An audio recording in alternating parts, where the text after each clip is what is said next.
All right, welcome to Witchpolice Radio. I'm here today with someone who is new to the podcast and relatively new to me as well. I mean, I try to keep my ear to the ground as much as I can to find out about what interesting music is happening in Manitoba. And I think I just started following your band on social media, and then suddenly I get this email from House of Wonders saying, "Hey, you should interview this artist." So, and the timing worked out great. And I think that the best way to start this off is if you want to introduce yourself and just give a bit of background about what it is you do as an artist. Okay. Wow. So just to start off with a bit of background about myself, my name is Veronica Blackhawk. I am located right now in Winnipeg, but I'm also from Lake of the Woods, Ontario. More, um,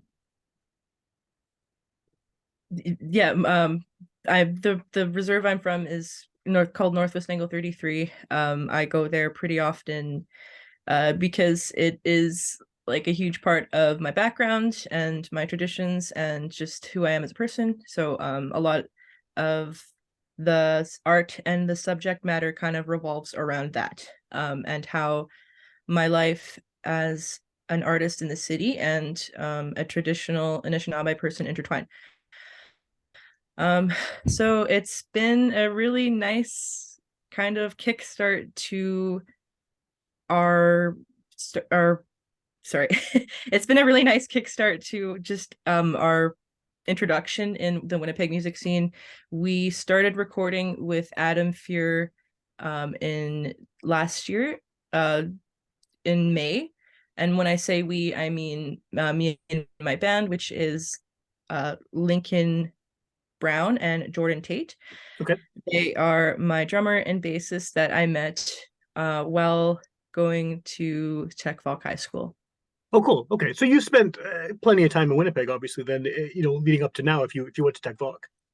Oh yeah, it's funny. I spent most of my elementary and high school, half of my high school in Winnipeg, whereas a lot of my teen years afterwards were spent in Lake of the Woods. So that's why I kind of more in my later years I kind of gravitated to being in Ontario, but so I'm still in this weird never ending readjusting phase of being in Winnipeg again, because like I'm always kind of going back and forth, right?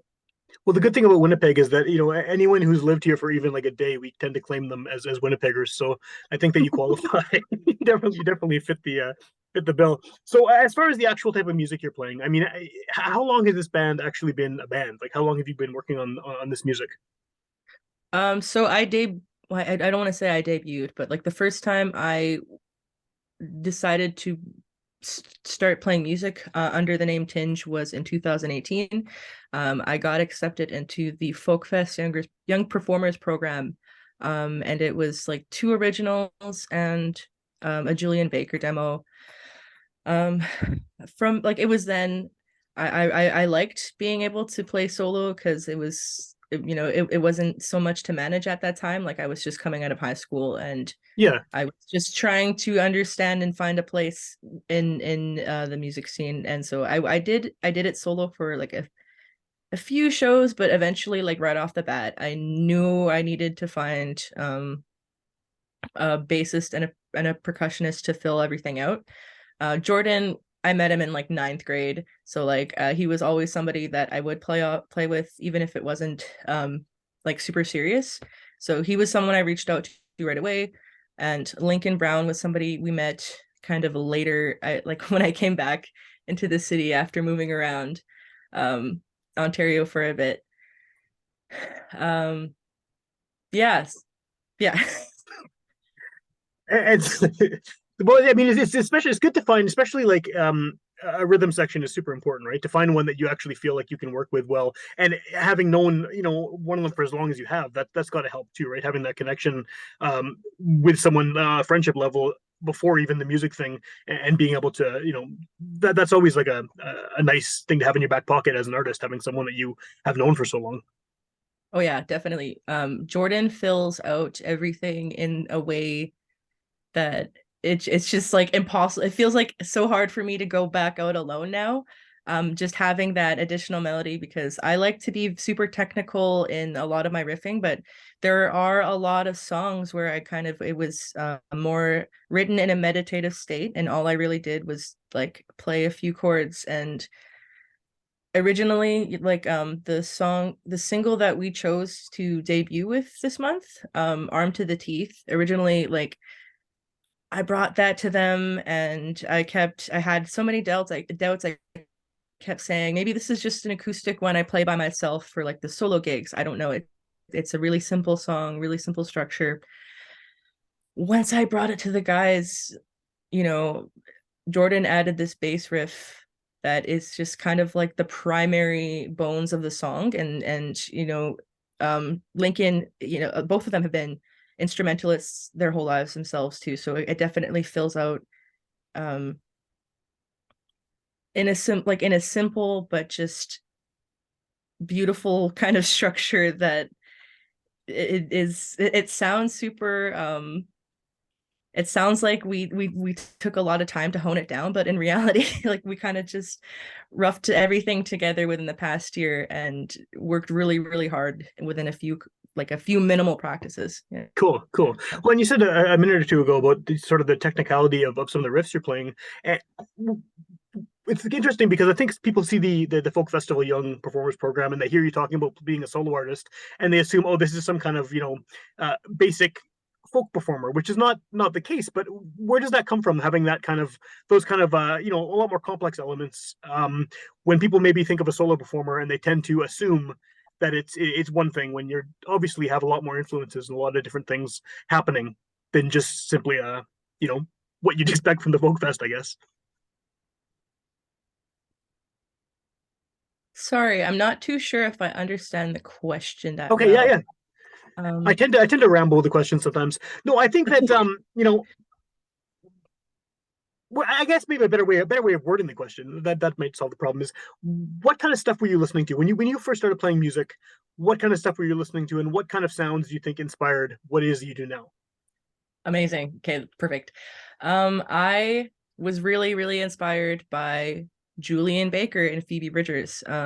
They actually were at the Folk Fest in 2018, when they were just kind of starting out in their careers, and I had found Stranger in the Alps and Sprained Ankle, and just absolutely fell in love with it, because at the time I was writing and feeling a lot of things that I didn't relate to in kind of the solo female, like a lot of it was like country singers or pop singers.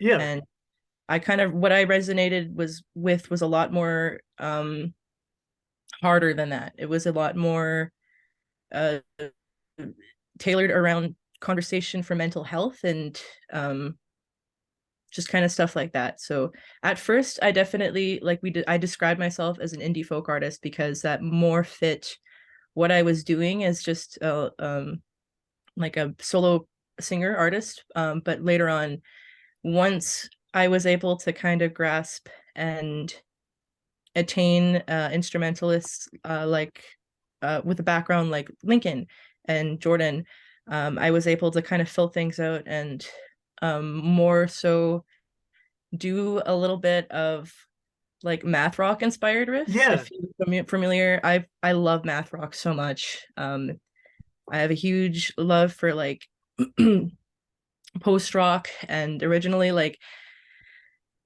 I wanted to be like a huge post rock band, and I had like this big collection of pedal boards over the pandemic and everything. Eventually, like things started shrinking down, and it just like now I'm down to two pedals, and it's just like super kind of it's simpler on my end. It's easier for me as a performer to hone live, I guess. But I still get to throw in the little tappy riffs, and I still get to have the crunchier breakdowns. Yeah. So, what do you? I guess have you come up with a better way of sort of defining what it is you do now? I mean, because indie folk is one thing, but having those elements you just talked about, I mean, the post rock stuff, the math rock riffs, like that's not something you typically think about with indie folk. Do you have Yeah. a better description of it? The wider net, I think, would just be indie rock, but Okay. for people who are more inclined to kind of dig into the subgenres, I believe we're more in the like the Midwest emo kind of feel. Yeah.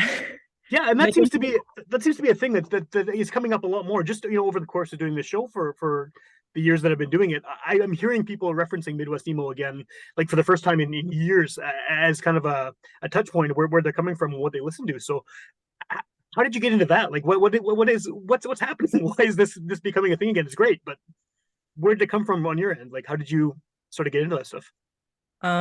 I can talk about emo forever. I am such a huge emo nerd. Like I have a book around here on emo somewhere. Nice.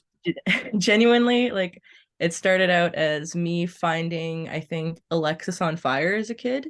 Good.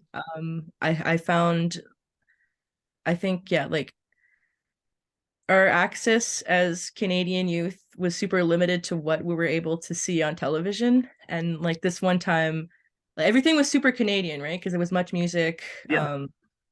CMT, like everything like that. And I was watching this like American, no, I don't know if it was American or not, but it was a TV show on Adult Swim called Clone High.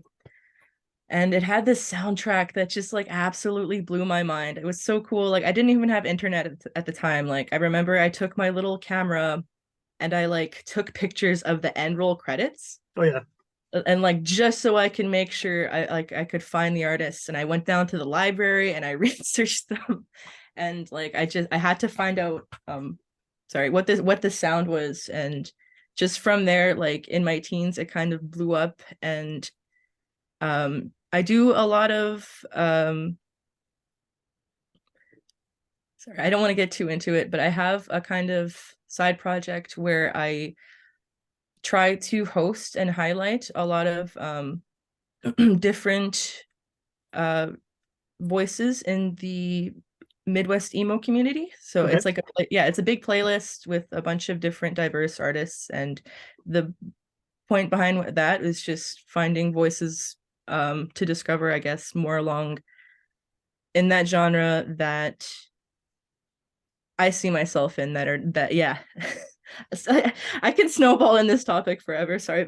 No, it's cool. It's cool. It's that I think that like part of being that passionate about it probably comes from just having, like you said, not having the internet, having to go out and actually dig this stuff up yourself. Because I'm for sure passionate about some genres of music in the same way, and it's totally from that. It's from just like not having the option to just Google it and having to go out and dig and find all these records I wanted and stuff. And it definitely that sticks with you, right? Like having put in that amount of work to like something, Absolutely. that it definitely you carry it with you for sure. Yeah. So it's neat to see an emo kind of comeback too, because I mean, I think for a long time it was a bad word for a lot of people, and now people are sort of embracing it again and embracing kind of the I don't want to say the real stuff, but like what the actual emo scene was about in the first place, and kind of moving away from the the mainstream view of it, with the people who are just thinking of dumb haircuts and people crying on Exactly. a record. Exactly. That is exactly what I'm trying to do with the project I have going on. For the longest time, I guess, what the media face of emo was kind of about it. It was a lot of demonizing young girls and young Sure. women. And from there, it kind of snowballed into this like somewhat like kind of toxic sub community. And when reality, I did the research and I and I read the books and like I looked into it, and originally it wasn't even like a genre, like a super specific genre. There were bands like acoustic bands like Yeah. Dashboard Confessional playing hardcore bands, and it was literally about emotion and music and connecting on that level. And then there was never supposed to be like people turned it into an image that that's kind of what happens in the media. But Well, it's like um everything else. Every genre of music sort of yeah, becomes a fashion, right? And then that yeah, that part of it is what people remember, and unless they're really doing the work to remember the roots of it and kind of where it came from. Yeah. Well, exactly. not to dwell on emo too much, because we could, but did you? I assume you feel a connection to the emotional aspect of that genre too, right? That the kind of like soul bearing, Yeah, especially with the lyric storytelling, personal storytelling. Does that really resonate with you? 100%. It's funny. I don't know like if you could categorize Tinge as like traditional emo. I don't know if a Yeah, lot of people like would could listen to it and make that decision right off the bat. But going under, the connotations of what I just explained, we are super emotional and we take influences from those specific references and um yeah. cool. I'll move on from I mean, most of this whole conversation isn't about that. But how did you get involved with working with House of Wonders? Because that's like as a relatively new label in the city. I mean, they've been doing some really good stuff over the past few years, and definitely I don't know if there's necessarily a sound that House of Wonders has, but I mean, there's definitely a lot of bands that you can see some connection with, from artist to artist, even if they don't sound like the same style of music. Did you approach them, or was it the other way around? Yeah, definitely. I reached out to them like I think it was last year sometime, maybe in March. Just yeah, around this time, which is kind of crazy. Additionally, I had reached out and um it was really nice. Me and Adam, we just kind of hit it off on like an artistic level and a personal level. We like the conversation, it just felt really well and it felt like we fit. And I did look into other locations and other places, but like just going off of the work that Adam had released in the past, especially with like, Virgo Rising, Yeah, Amos the Kid, then Jamboree and Julian's, like I love all of them. Julian's Daughter, like I love all those bands. I'm a huge fan of all of them. So like of course that's one of the things I asked right off the bat was like, and it was think I think it was even before I'd even sent him any demos. I was like, "What are you like? What does it look like to sign with you guys?" And at first, it kind of seemed like, and definitely you're going to be timid when working with a new artist. The conversation didn't start there. I think it was later down the line once I had made the decision and kind of tested out the waters between other producers and had the discussion with my friends around kind of the work, what other production places spaces have to offer. It seemed like House of Wonders was just like the best fit financially and sure. um Well, that's important, right? You have to yeah. keep that in mind. Yeah, yeah, Yeah, and like personal wise, and also like just everything that he put out with the previous bands was had stuff that I wanted to kind of capture on my release as well. So it was just kind of a dream fit. Um, and it was, I can't remember, maybe within the second song we were recording, we were only supposed to come down and record three songs at first. I literally moved from the reserve back down to here to Winnipeg so that I could be able to do the recordings and everything. And it was only going to be a 3 song demo released online, no live shows or anything like that. But he kind of really brought it out and really encouraged me. And like, one of the things I remember him saying is that like this kind of EP, it really doesn't come around often. So we made the decision to extend my stay in Winnipeg, record the 2 songs, keep the band together, keep the live shows going, sign on to the label, do a physical release. And a few months later, it snowballed into this huge thing that it was like a 1 in a million kind of decision on the spur. Beautiful time of like right time, right place kind of thing.